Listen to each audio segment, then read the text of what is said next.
اعوذ باللہ من الشیطان الرجیم، بسم اللہ الرحمن الرحیم۔ الحمد للہ رب العالمین، والصلاة والسلام علی سید المرسلین خاتم النبیین، اما بعد۔ صحیح بخاری، باب کتاب الجنائز، حدیث نمبر 1304، اردو ترجمہ۔ مریض کے پاس رونا کیسا ہے؟ ہم سے اسبق بن فرج نے بیان کیا، ان سے عبداللہ بن وہب نے کہا کہ مجھے خبر دی عمرو بن حارث نے، انہیں سعید بن حارث انصاری نے، اور ان سے عبداللہ بن عمر رضی اللہ عنہ نے بیان کیا کہ سعد بن عبادہ رضی اللہ عنہ کسی مرض میں مبتلا ہوئے۔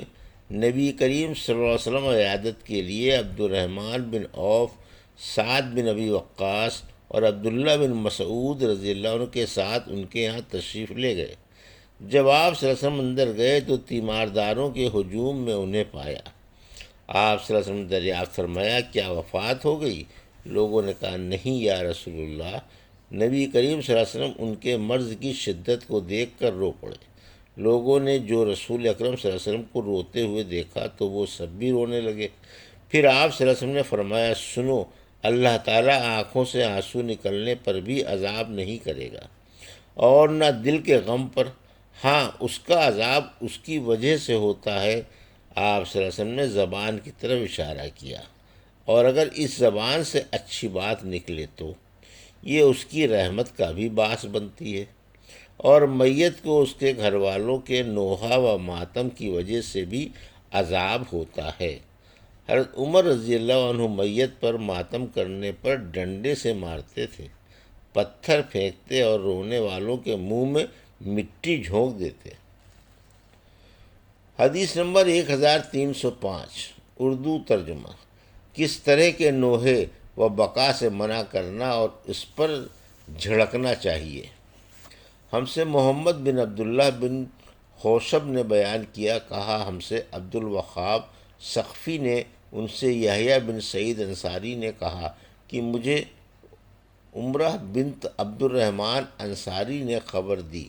انہوں نے بیان کیا کہ میں نے حضرت عائشہ رضی اللہ عنہا سے سنا، آپ نے فرمایا کہ جب زید بن حارثہ، جعفر بن ابی طالب اور عبداللہ بن رواحہ رضی اللہ عنہ کی شہادت کی خبر آئی تو حضور اکرم صلی اللہ علیہ وسلم اس طرح بیٹھے کہ غم کے آثار آپ صلی اللہ علیہ وسلم کے چہرے پر نمایاں تھے۔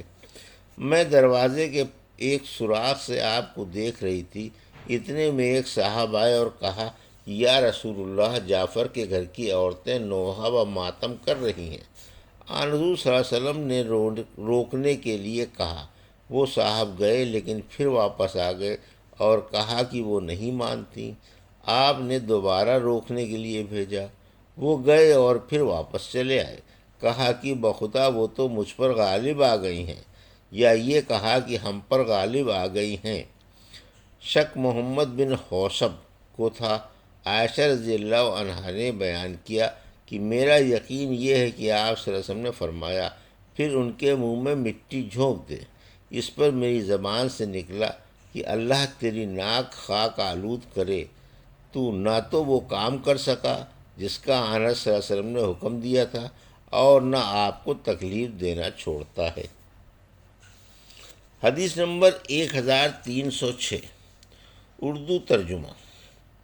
ہم سے عبداللہ بن عبد الوہاب نے بیان کیا، انہوں نے کہا ہم سے حماد بن زید نے بیان کیا، ان سے ایوب سختیانی نے، ان سے محمد نے، اور ان سے ام عطیہ رضی اللہ عنہا نے کہ رسول اللہ صلی اللہ علیہ وسلم نے بیعت لیتے وقت ہم سے یہ عہد بھی لیا تھا کہ ہم میت پر نوحہ نہیں کریں گی، لیکن اس اقرار کو 5 عورتوں کے سوا اور کسی نے پورا نہیں کیا۔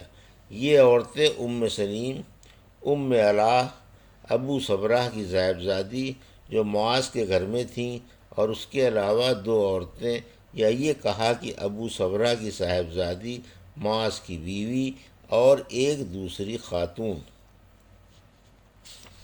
رضی اللہ عنہ۔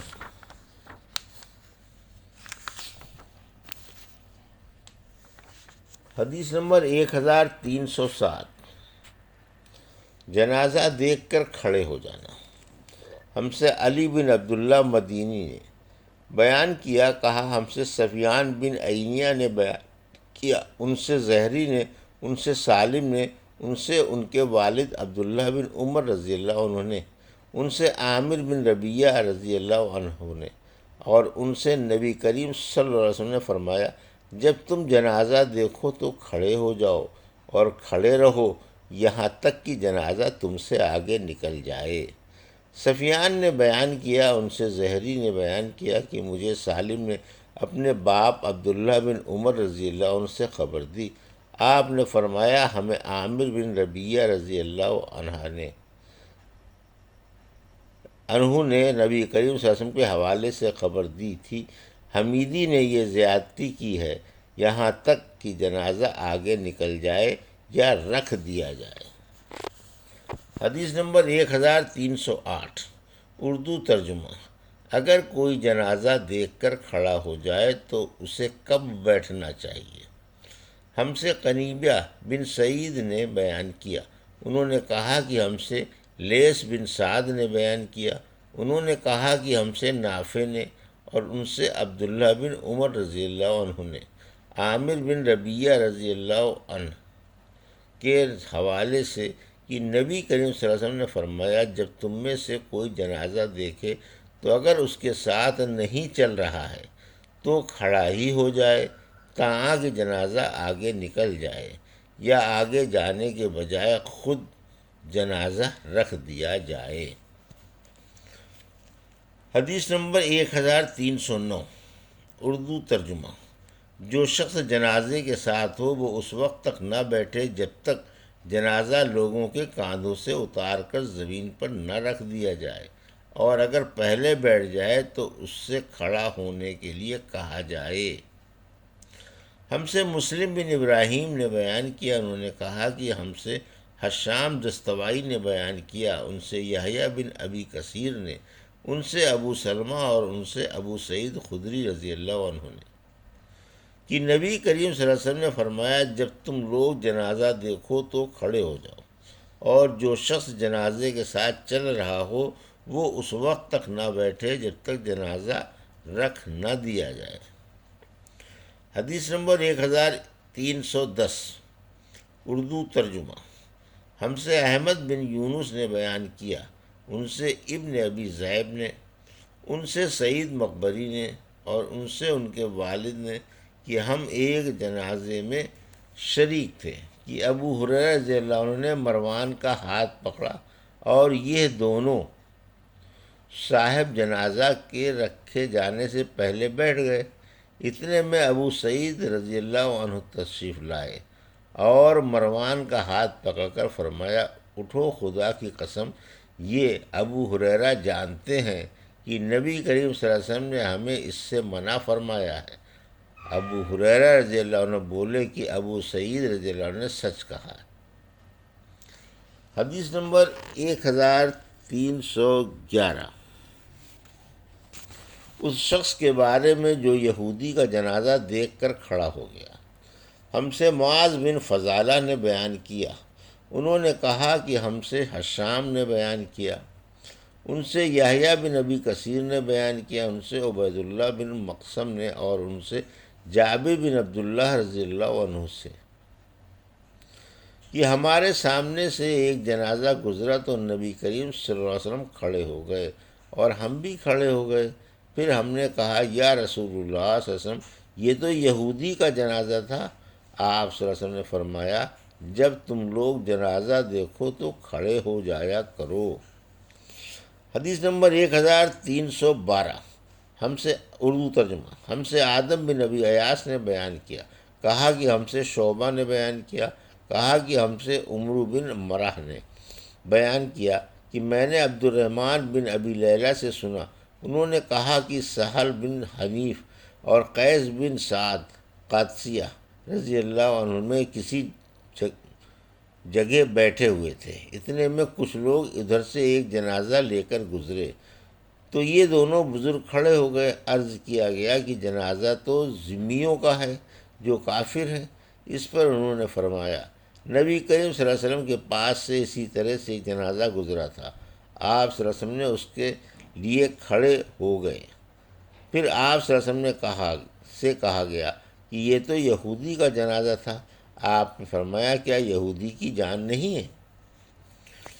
حدیث نمبر 1313 اردو ترجمہ۔ ابو حمزہ نے اعمش سے بیان کیا، ان سے ابن ابی لیلہ نے کہ میں قیس اور سہل رضی اللہ عنہ کے ساتھ تھا۔ ان دونوں نے بیان کیا کہ ہم رسول اللہ صلی اللہ علیہ وسلم کے ساتھ تھے، اور زکریا نے کہا ان سے شعبی نے اور ان سے ابن ابی لیلہ نے کہ ابو مسعود اور قیس رضی اللہ عنہ جنازہ کے لیے کھڑے ہو جاتے تھے۔ یہ تھی صحیح بخاری باب کتاب الجنائز کی حدیث نمبر 1304 سے 1313 کا اردو ترجمہ جو ابھی آپ نے سماعت فرمایا۔ اللہ سے دعا ہے کہ اللہ ہمیں ان حدیثوں کی صحیح سمجھ عطا فرما اور ان پر عمل کرنے کی توفیق عطا فرما۔ آمین یا رب العالمین۔